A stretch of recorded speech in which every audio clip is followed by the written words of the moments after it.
খুব দুঃখের সাথে আমি বলছি, যারা মৃত্যুবরণ করে আপনি খবর নিয়ে দেখেন, তাদের সাথে প্রবাসী যারা আছে তাদের সাথে কিন্তু কেউ কখনো সুখের স্মৃতিগুলো খুব সহজে বলে না। আমি একজন প্রবাসী হিসেবে আপনারা যারা প্রবাসী আছেন এবং দেশে যারা আছেন তাদের পরিবারের সদস্য যারা প্রবাসী আছেন, সবার উদ্দেশ্যে কিছু আমার অভিজ্ঞতার আলোকে কিছু সচেতনামূলক কথা আপনাদের সাথে আজকে শেয়ার করব। আমি বেশ কিছুদিন আমার ভাই গত বছর কুয়েতের একটি হাসপাতালে স্ট্রোকজনিত কারণে বলতে পারেন, সে ওপেন হার্ট সার্জারি করে সে কুয়েতের একটি হাসপাতালে মৃত্যুবরণ করেছে। আল্লাহ তাকে বেশ রাশি করুক। তো আসলে এই যে হাসপাতালে দৌড়াদৌড়ি করার কারণে আমি যে অভিজ্ঞতাগুলো আমি অর্জন করি, আমি প্রায় কয়েকটা হাসপাতালের মধ্যেই ভাইয়ের অসুস্থতার কারণে হোক বা আমার অনেক বন্ধুবান্ধবের কারণে হোক আমি হাসপাতালে যাই। তো আমার যে অভিজ্ঞতাগুলো হয়েছে, বিশেষ করে যারা হার্টের রিং পরাচ্ছে, ওপেন হার্ট করতেছে এবং স্ট্রোকজনিত কারণে যারা মৃত্যুবরণ করছে, তাদের 80 থেকে 90% মানুষই হচ্ছে বাংলাদেশি। তো আমার এই জিনিসগুলো আমি অনেকদিন ভাবছিলাম যে আসলে এগুলো কেন হচ্ছে। তো আমি অনেকগুলো কারণ বের করলাম। প্রথমত হচ্ছে আমাদের লাইফস্টাইল, খাদ্যাভ্যাস আমাদের খুবই বাজে। খাদ্যাভ্যাস আমরা খুব সহজে চেঞ্জ করতে হয়তো পারবো না, চেষ্টা করলে হয়তো পারা যেতে পারে। বাট আমাদের লাইফস্টাইল যেটা আপনারা জানেন, আমরা প্রবাসে বিশেষ করে মধ্যপ্রাচ্যে আমরা যারা আসি, আমরা কিন্তু দেশে যারা একটু কম সুবিধা পাই বা যারা অর্থ সংকটে থাকি দেশে, তারাই কিন্তু আমরা আমাদের আর্থিক সুবিধার জন্য আমরা কিন্তু মধ্যপ্রাচ্যে খুব সহজে আসা যায়, বিধায় আমরা মধ্যপ্রাচ্যে আসি।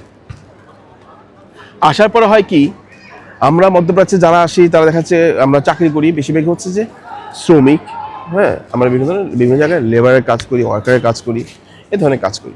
তো এখানে আমাদের বস, সুপারভাইজার, ম্যানেজার, তাদের একটা চাপ থাকে আমাদের উপর, কাজের একটা চাপ থাকে আমাদের উপর। জানেন অনেক প্রবাসী আছে এখানে 17 থেকে 18 ঘন্টা ডিউটি করে, ঘুমানোর সময় পায় না, কাপড় ধোয়ার সময় পায় না, রান্না করার সময় পায় না। কোনো মতো সে একটা রুটি দিয়ে একটু চিজ দিয়ে বা কোনো কিছু দিয়ে কোনো রকমভাবে খেয়ে ফেলছে। হ্যাঁ, অনেক চাপে থাকে, কিন্তু তারা ঘুমও ঠিকমতো হচ্ছে না। এত কিছু, এত প্যারা হওয়ার পরেও আমরা বাংলাদেশ থেকে যারা তাদেরকে ফোন করি, মানে বাংলাদেশে যে ফোনগুলো আমরা সাধারণত পাই, কোনো আত্মীয় স্বজন বলবে যে আমার কিছু টাকা দরকার, তুমি আমাকে কিছু টাকা দিতে পারবে কিনা ভাই। তোমার আজকে দেখা যাচ্ছে যে কেউ কোনো বন্ধু টাকা চাচ্ছে, আরেকজন অনেক অন্য কোনো একটা আত্মীয় টাকা চাচ্ছে। তো এগুলো নিয়ে আমরা একটু মানে টেনশনেই থাকি। এমনকি আমরা পরিবার থেকেও কিন্তু অনেক বেশি আর্থিক চাপ বলেন বা মানসিক চাপ বলেন, এটা আমরা পেয়ে থাকি। যেমন মনে করেন, আমি আমার দেখা অনেক প্রবাসী থেকে দেখেছি, সে 2 বছর পর সে দেশে যাবে, একদম প্ল্যান করে ফেলেছে যে 2 বছর পর সে দেশে যাবে, এবং আমাদেরকে বলছে যে সে আগামী জুন মাসে বা জুলাই মাসে সে দেশে যাবে। সে মোটামুটি একটু প্রিপারেশন নিয়ে ফেলছে, কিছু সে অর্থ কিছু সংগ্রহ করেছে, কিছু বা তাদের করে সে হচ্ছে যে বাসা থেকে ফোন আসে যে তার ছোট বোনের বিয়ে বা অমুক আত্মীয়র বিয়ে, এখন এই জন্য তার কিছু টাকা দরকার বা কিছু স্বর্ণ কেনা দরকার, এ ধরনের একটা ইয়ে থাকে। তো তখন কি হয়, সে তার দেশে যাওয়াটা ক্যান্সেল করে দিয়ে সেই টাকাগুলো তার পরিবারের ওই সদস্যদের জন্য পাঠিয়ে দেয়। এরপরে তারপর দেখা যাচ্ছে যে মানে এই যে পরিবার থেকে আপনার ওয়াইফ বলেন, বাবা মা বলেন, ভাই বোন বলেন, বেশিরভাগই কিন্তু ফোন করে কিন্তু তাদের, মানে যারা প্রবাসী তাদেরকে কিন্তু ফোন করে এগুলোই বলা হয় যে আজকে এই সমস্যা হচ্ছে, টাকা দরকার, কালকে এই সমস্যা হচ্ছে, টাকা দরকার। যেমন দেখা যাচ্ছে আপনার ওয়াইফ আপনাকে বলছে যে বাচ্চাদের স্কুলের বেতন 3 মাসের বাকি, 3 মাসের বেতন দেওয়া হচ্ছে না, আগামীকাল বাজার করতে হবে, বাজার করা হচ্ছে না, অমুক আত্মীয়র বিয়ের মাইন দিতে হবে, বিয়েতে কিছু গিফট দিতে হবে, এই ধরনের চাপগুলো থাকে। তখন প্রবাসী যারা থাকে তারা কিন্তু তাদের অর্থ কিভাবে আসতেছে, তারা অর্থ সংকট আছে কিনা, তাদের বেতন চলছে কিনা বা কিভাবে চলছে, এগুলো কিন্তু দেশের মানুষগুলো কিন্তু চিন্তা করে না। হ্যাঁ, তাদেরকে কিন্তু এই যে চাপগুলো, মানসিক চাপ তাদেরকে নিতে হয়। এবং আমাদের দক্ষিণাঞ্চলের মানুষগুলো সাধারণত যে বাংলাদেশ বলেন, ভারত বলেন, শ্রীলঙ্কা, পাকিস্তান, আমরা কিন্তু আমাদের পারিবারিক বন্ধনটা একটু বেশি, পরিবারের সদস্যদের দায়িত্ব কিন্তু আমাদের নিতে হয়। এই দায়িত্বটাও কিন্তু আমাদের যারা প্রবাসী থাকে তাদের উপর বেশি থাকে। একটা পরিবারে দেখা যাচ্ছে যে আপনি যদি বড় ছেলে হন বা আপনি যদি যে কোনো মানে পরিবারে দেখা যাচ্ছে আপনি 4 ভাইয়ের মধ্যে এক ভাই বিদেশে চলে আসছেন, ওই এক ভাইয়ের উপরেই কিন্তু দায়িত্বটা একটু বেশি থাকে। তার বাবা মা ভাই বোন সবাই কিন্তু আশা করে যে প্রবাসে যে ছেলেটি আছে সেই আমাদের অর্থের যে সমস্যাগুলো আছে এগুলো থেকে সমাধান করবে। তাদের সাথে প্রবাসী যারা আছে তাদের সাথে কিন্তু কেউ কখনো সুখের স্মৃতিগুলো খুব সহজে বলে না। তাদের সাথে একটু সুখের স্মৃতি, সুখের কিছু কথা বলতে পারেন। যদি আপনি যদি বাবা মা হন, আপনার সন্তান যদি বিদেশে থাকে, আপনি তাকে বলতে পারেন যে বাবা তুমি আগামী সময় যখন দেশে আসবা, আমরা সবাই মিলে, পরিবারের সবাই মিলে আমরা বান্দরবনে ঘুরতে যাব, রাঙামাটি ঘুরতে যাব, সাজেক ঘুরতে যাব, এই ধরনের সুখের কিছু কথা বলতে পারেন।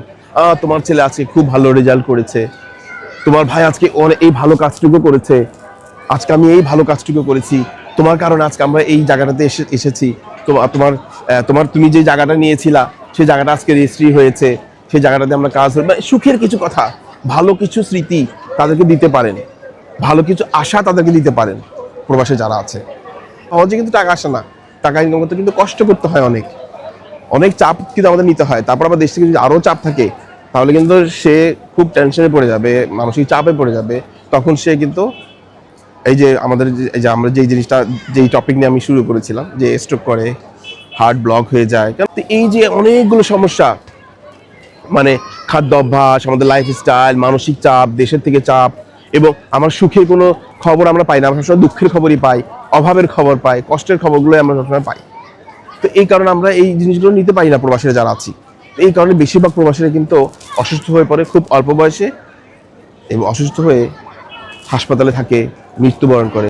খুব দুঃখের সাথে আমি বলছি, যারা মৃত্যুবরণ করে আপনি খবর নিয়ে দেখেন, মধ্যপ্রাচ্যে যারা মৃত্যুবরণ করছে স্ট্রোকে বা বিভিন্ন কারণে, বেশিরভাগই হচ্ছে বাংলাদেশি। তাদের মধ্যে অনেকে আছে বেওয়ারিশভাবে পড়ে আছে, তাদেরকে যে দেশে পাঠাবে সেইটাও কিন্তু তাদের ওই মানুষটিকেও কিন্তু তাদের থাকে না। তো আসেন, আপনারা যারা দেশে আছেন বা অন্য দেশ থেকে যারা প্রবাসী যারা আছেন, যাদের পরিবারের সদস্যরা আছেন, তাদেরকে একটু সুখের কথা বলি, ভালো কথা বলি, তাদেরকে আশার কথা বলি, তারা যেন ভালো থাকে, সুস্থ থাকে। আর তারা যদি ভালো থাকে, বাংলাদেশের রেমিটেন্সের চাকা অনেক বেশি দ্রুত গতিতে চলবে এবং পরিবারকে ভালো রাখতে পারবে, সমাজকে ভালো রাখতে পারবে, তথা দেশকে ভালো রাখতে পারবে। আপনাদের সবার সুস্বাস্থ্য কামনা করছি। সবাই ভালো থাকবেন। আল্লাহ হাফেজ। আসসালামু আলাইকুম রহমতুল্লাহ।